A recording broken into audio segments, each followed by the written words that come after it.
The convention starts tomorrow. I still have so much to do. Packing my bags and also packing my dolls' bags. I'm excited to see that Legion won the vote. Here she is, looking beautiful.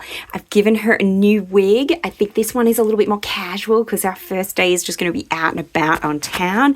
And it's likely to be cold weather, so I've dressed her appropriately. She has also, of course, got to have a camera. She is going sightseeing and a little purse to carry with her. Do I really need such a large suitcase to go on such a short trip? Absolutely. And this is why I have already half filled it with dolls. There is a sales table, so I will be selling there, but I'm also taking up some competition entries, and obviously I do have to put in my table gift as well. So they're all packaged up now, little bags ready to go, named for the people on the table. And I still have to put clothes in too.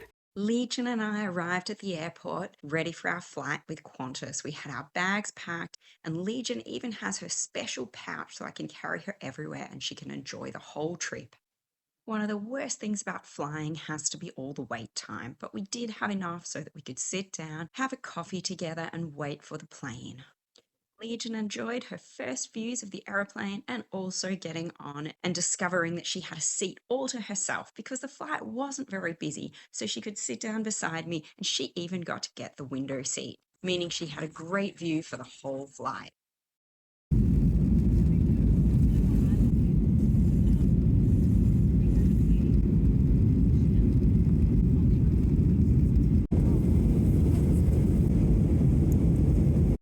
Plane flight is only just over an hour, and it is a pretty comfortable one, especially when you've got no one sitting beside you. We even got served some food, and we had some beautiful views over Sydney as we came into land. Close to the harbour the airport is, it actually felt like we were going to land on the water until the last second when the runway arrived and then we touched down.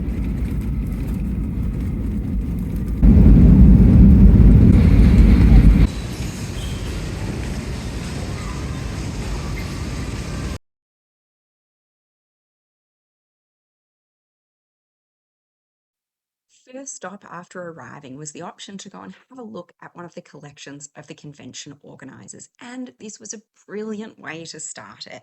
I forgot to take video as I entered the room, maybe because there were so many people crowding in to have a look, but it was just a great view to see all the dolls collected together. That's the thing that impressed me the most about this collection, other than, of course, the quality of the dolls, the level of vintage, and a really hard to find Barbies that we had, was the incredibly careful way it was organized. It really didn't feel like overkill. Yes, there were dolls everywhere. It wasn't like the house was filled with them. It was controlled, it was collected, it was really organized in a way that had been thought about for many years, and the presentation was fabulous. They were also all arranged into different eras, different fashions, color schemes, ideas, really ways that drew your eye and made you think about how these had been put together.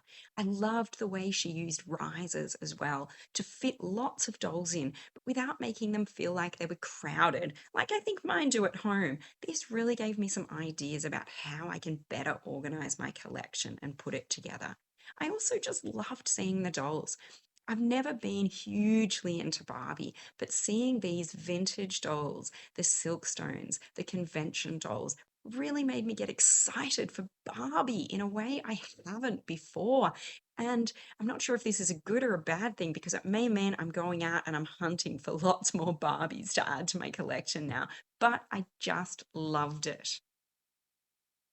She also did have some 16-inch dolls, so it was wonderful to see some from my collection and dolls that I have been seeking. Echo Dance Sydney Chase, for example, is one who I just love, and I do have her outfit on the way.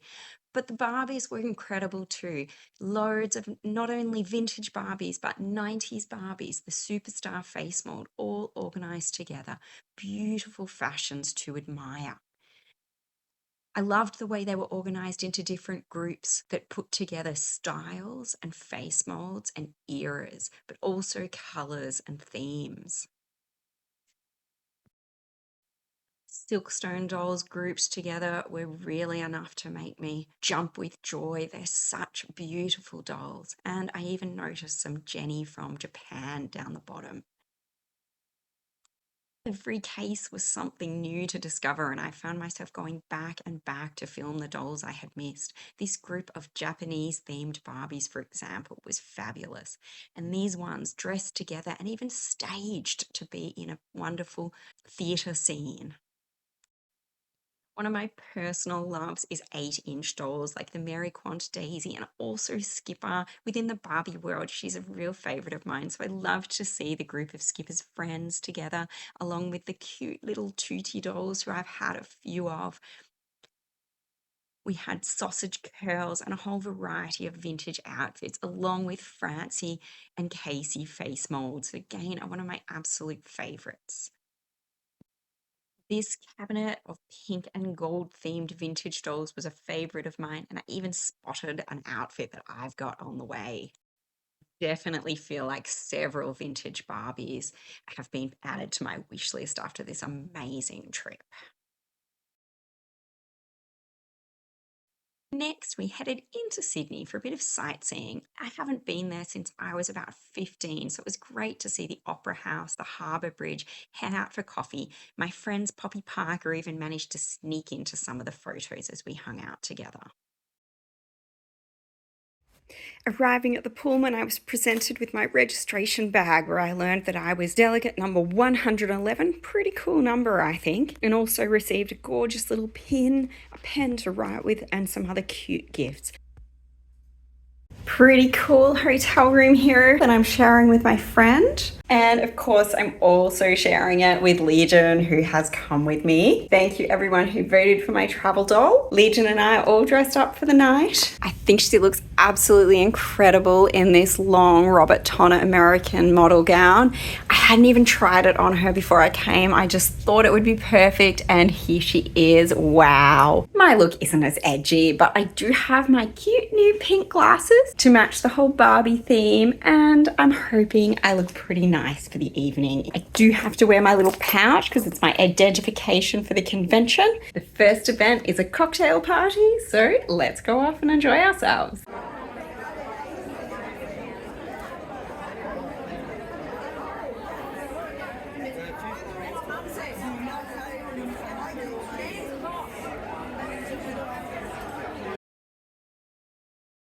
I made 2 dolls for the competitions at the convention. The first one was a custom of a You Create Barbie Basics as my version of the Lady of Shalott from the famous John William Waterhouse painting. The second one was Harley Quinn, who inspired me to make this cool circus set with the horse fully customized by me and some fun 3D printed accessories.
Hi, Jools.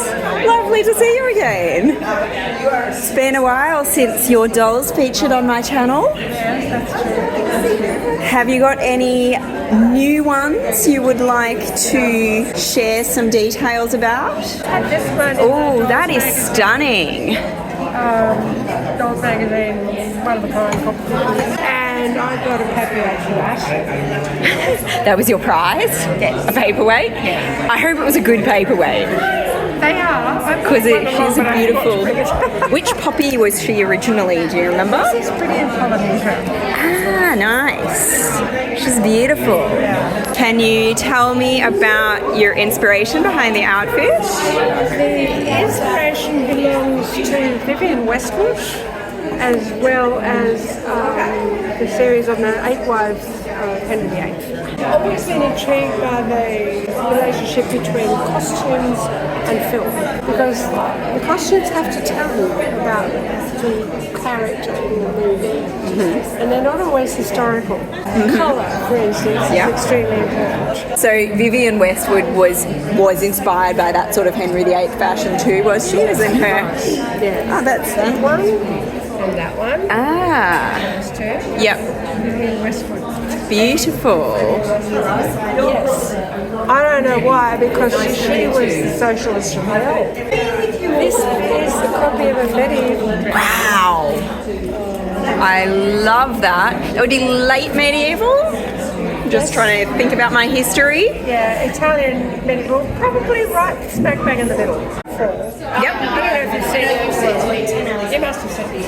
I probably did. I don't... Yeah, I think you did talk to me about that one. That's from These are so deep. They are. I really love the Indian-inspired outfit. Yes. I love Bollywood. Yeah. So it's really Bollywood-inspired. Absolutely. Looks beautiful. Just remind me which sculptors she is. It's Esha. And this is hand-dyed silk chiffon. Did you dye that yourself? Yes. Wonderful. That doesn't fit properly to my satisfaction. It's a bit hard on this back. This is Debut Doll Designs, who make really beautiful fashions for all sorts of 12-inch dolls, Barbie, and I see lots of Integrity toys in there as well. Can you tell me a bit about your designs? A Anouk doll from... Oh yeah, Navsa Khan's Anouk. I have some Anouk. Yes, beautiful dolls. I used to do outfits for his dolls. I've done about 3 collections for him, and he's bringing up a new one in the next couple of months. That's beautiful. My Japanese kimono. Nice. Do you have a favourite outfit today that you can show on the channel? Well, my favourite at the moment is the beautiful blue copy, and I do it in other colours. I actually don't normally do blue. That's okay. Yep. So I've got Beautiful. Lovely outfits. And I do have fun with the prints that I make. Yep. Some I get from to David Rose. These ones I've been interested myself. They're lovely. It's cute that you have Integrity toys in the Barbie print too. I like that. Thank you. Just, what is your favourite doll from this collection? Favorite doll from this collection? Quite easily, Sea Holiday. Why is she your favourite? She's my favourite because she's kind of got a little bit of like a Goldie Hawn, overboard sort of like look. She's a bit sassy, and I love this kind of like Escada travel print jacket, and love a hat. That is very cool. Where do you get your fabrics from with those awesome prints? Fabrics are sort of sourced all over. This guy is from a store in Melbourne. This metallic was from Spotlight. This print actually came from LA. Oh wow. You just look for ones that spark your interest. Exactly. Was there an inspiration for this design? This one was inspired by Sea Holiday Barbie from 1992. Ah, very good.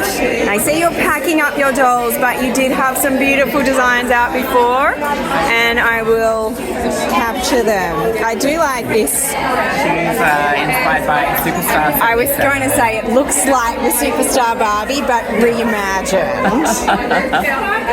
Very cool. Thank you. I'm here with Clare's Couture. So you're Clare, and you are the designer of all these beautiful outfits, are you? Is there a particular theme to your outfits, or are you just inspired by things that you see around you?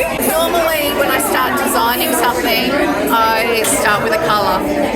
So I have an embarrassingly large stash of fabrics, and I just get into a colour phase. So I'll go through and select a fabric, and then I just sort of like look at it, feel it, and then it just somehow turns into an outfit. I know that sounds really dumb, but now I can see, like, if I think of these as colour themes, I can see quite a bit of pink over here and a sort of green. Because the Barbie.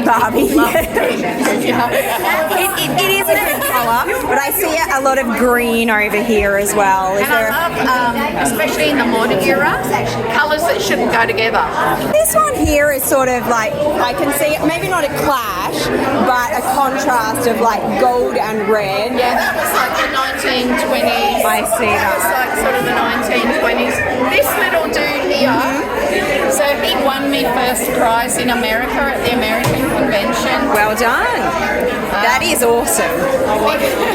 What's it meant to be styled on? Yeah, no, you were supposed to be inspired by this particular artist from the 1960s.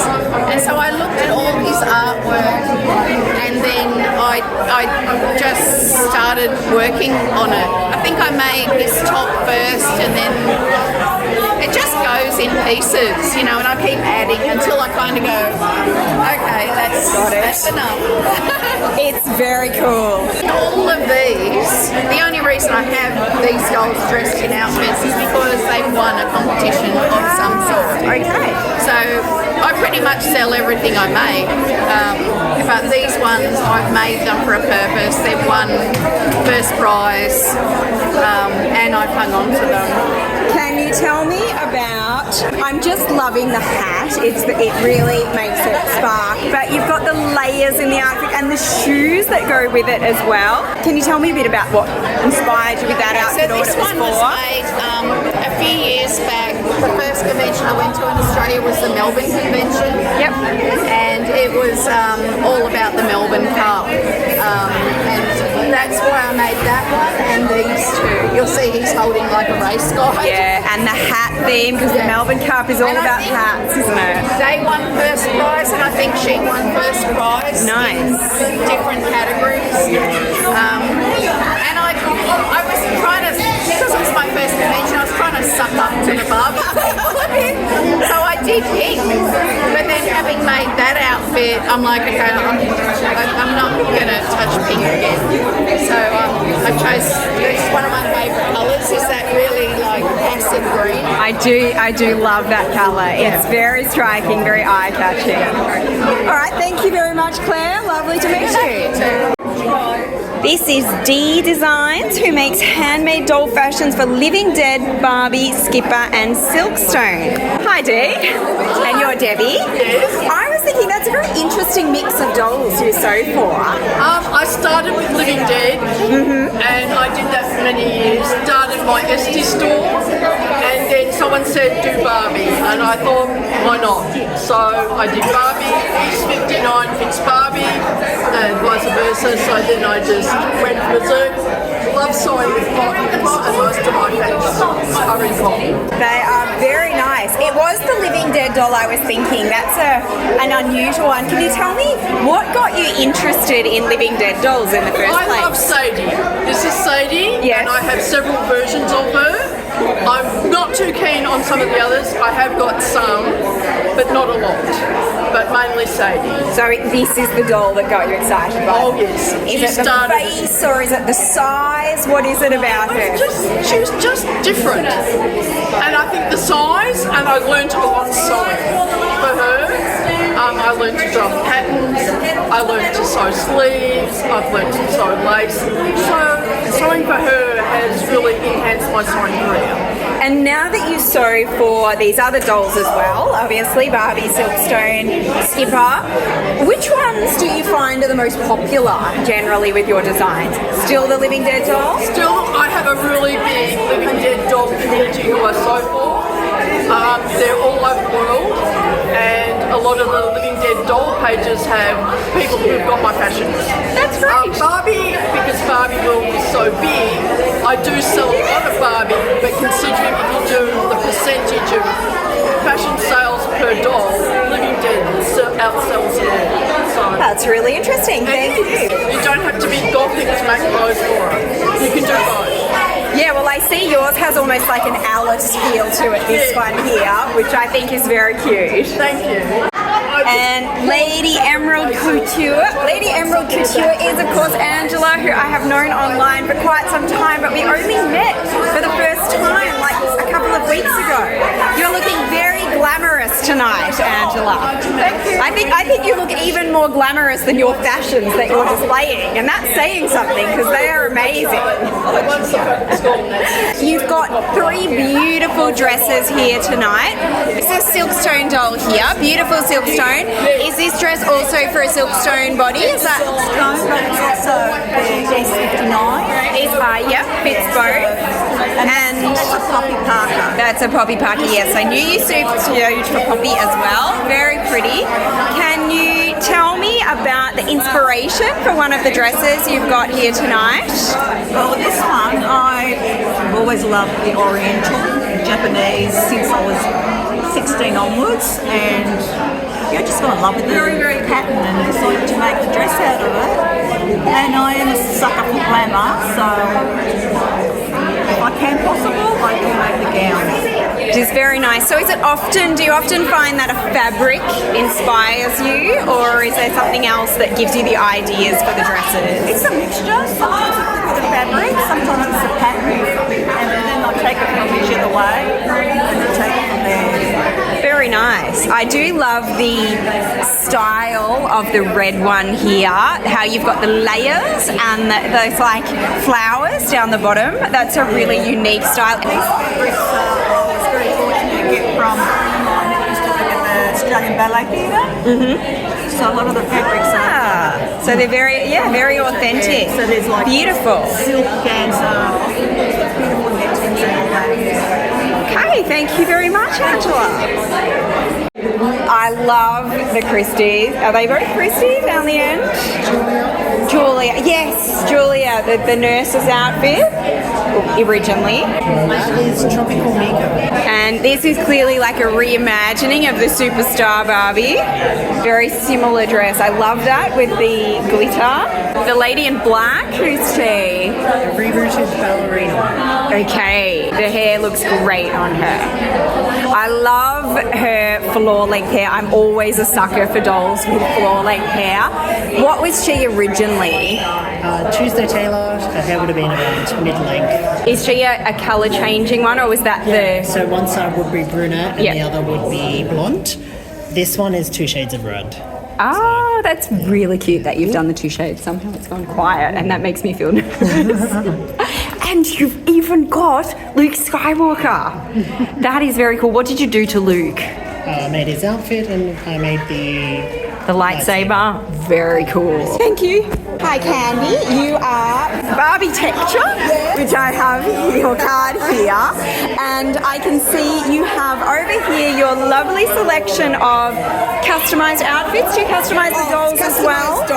Dolls? Yes, some of my friends have made some of those outfits. Lovely. And I see from some... Mattel. Did you do the tattoos? I on did this the guy? tattoos. Oh, that is great.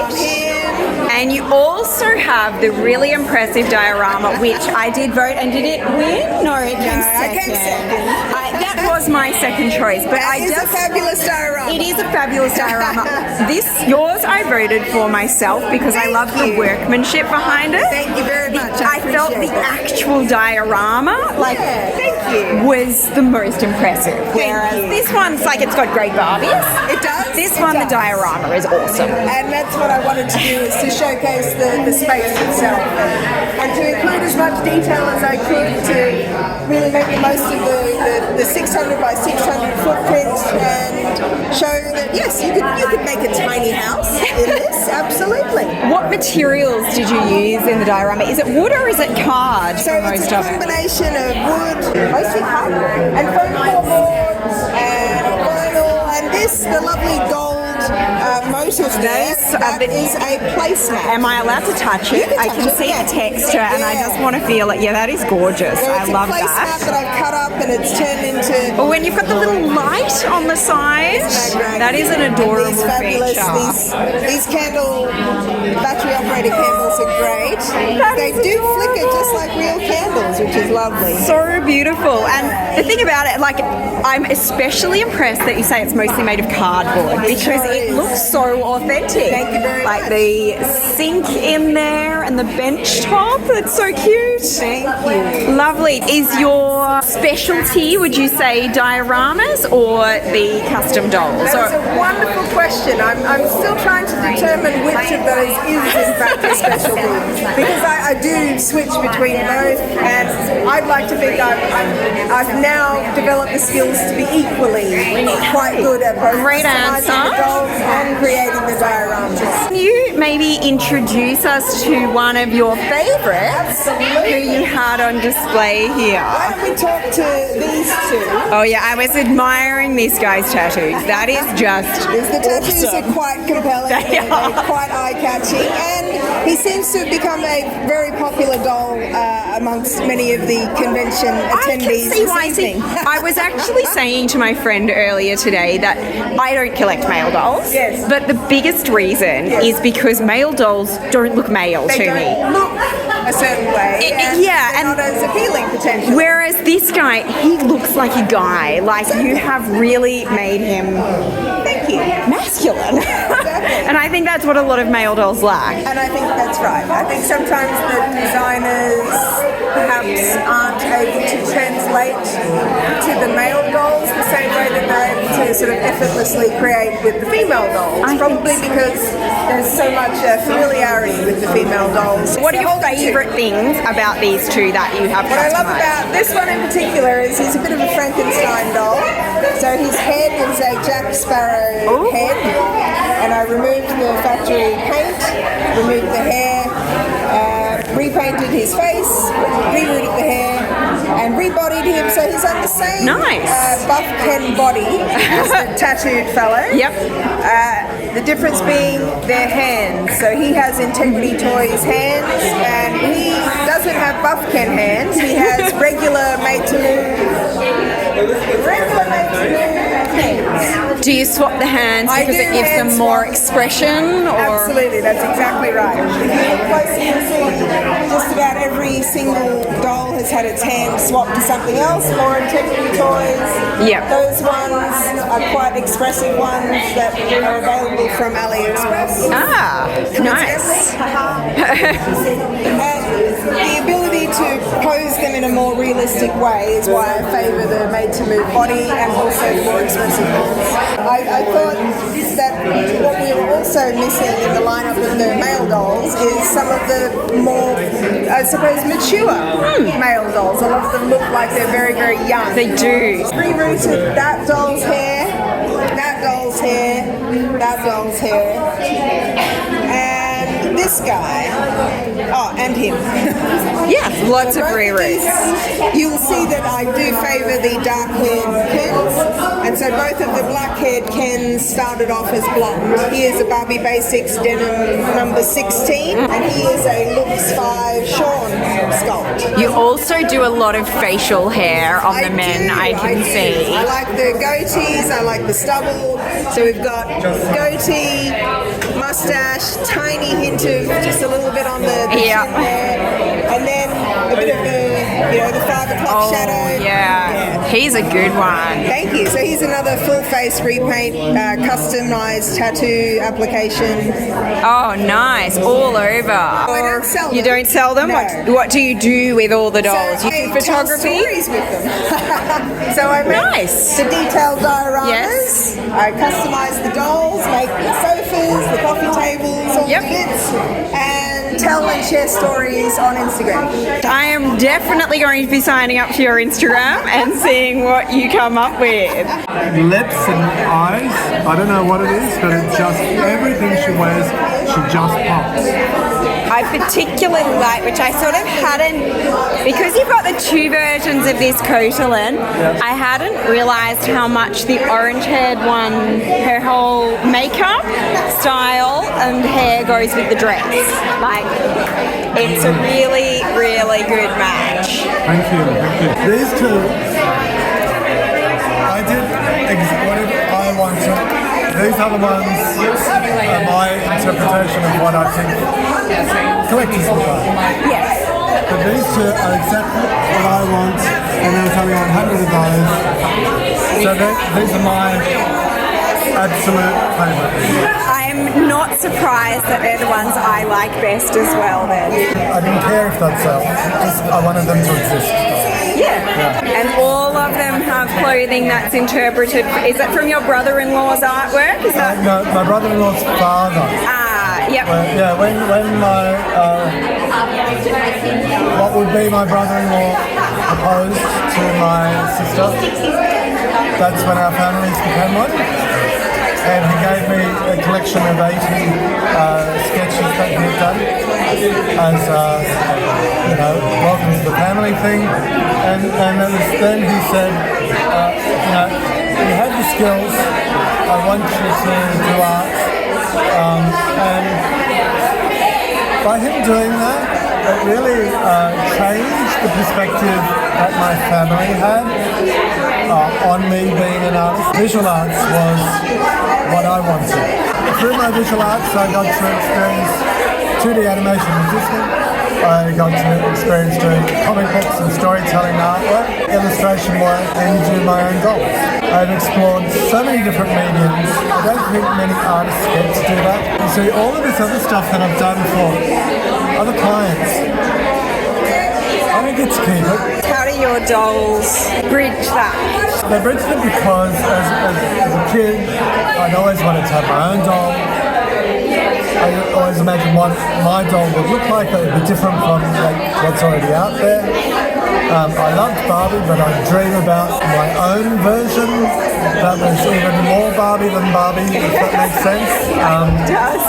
Like for instance, in the 80s, when the superstar Barbie, the box art, the illustrations were like I was looking through the porthole into another dimension at another set of dolls that weren't here, but I could see the window in. And that's the doll I wanted. And if you have a look at my dolls and you compare them to the 80s sort of box art, they're more in line with that. In my childhood years and teens, I'd dream about the doll. And when I'd wake up, I'd want to still have the image in my head. And I thought, if I can do these Disney maquettes, why can't I do it all? I can do what I've been wanting to see realised. It's not out there, so I'm just going to do it. And I'm going to do it for me. See, if I never made these dolls, they would haunt me till I die.